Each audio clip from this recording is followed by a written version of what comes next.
The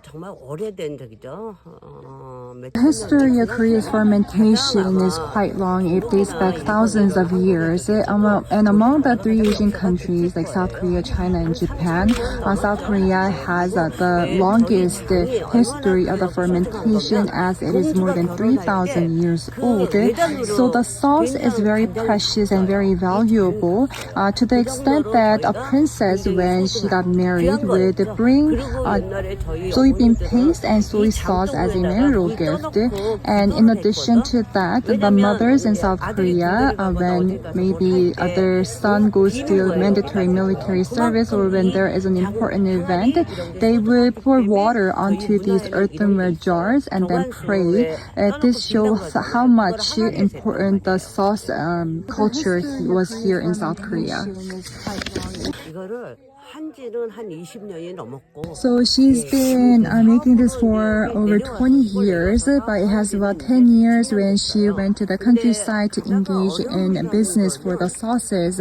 So as for the challenges that she's encountered while making the sauces and while doing the business was when she was conducting research, because she needed to study the literature and also research literature to find out how the traditional Korean sauces and the Korean paste have been made. She went through a lot of trial and error because a lot of the literature is quite vague in its wordings. So for example, they would say you would put 3 portions of sweet potatoes and 1 portion of beans and it tastes good, but you wouldn't really able to know the exact proportion and the ratio of the ingredients that is actually put into the sauce, and therefore she needed to conduct a lot of research and try to find out the base ratio that brings out the best flavor of the sauces.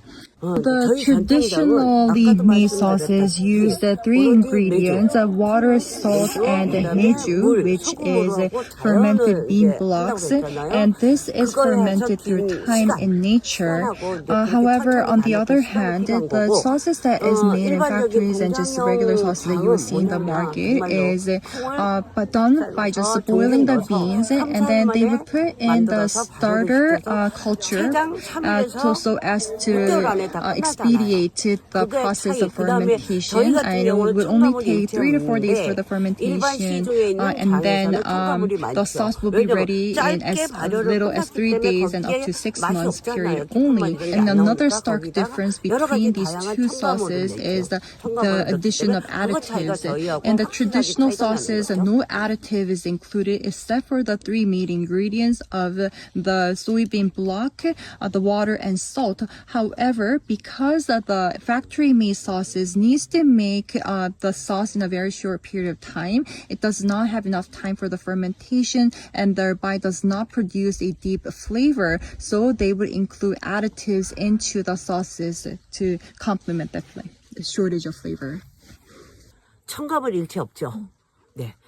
So these days, the people are under a lot of pollutions and they're eating a lot of unhealthy food like instant food.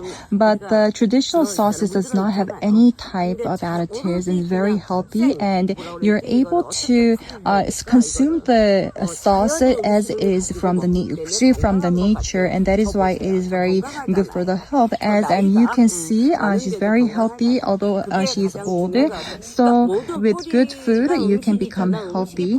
And because of a lot of the instant food these days, people's immune system seems to be collapsing. However, by consuming these kind of natural food like the traditional Korean sauces, you will also be able to strengthen your immune system as well. 면역력이 일단 세져요. 진짜 그거는.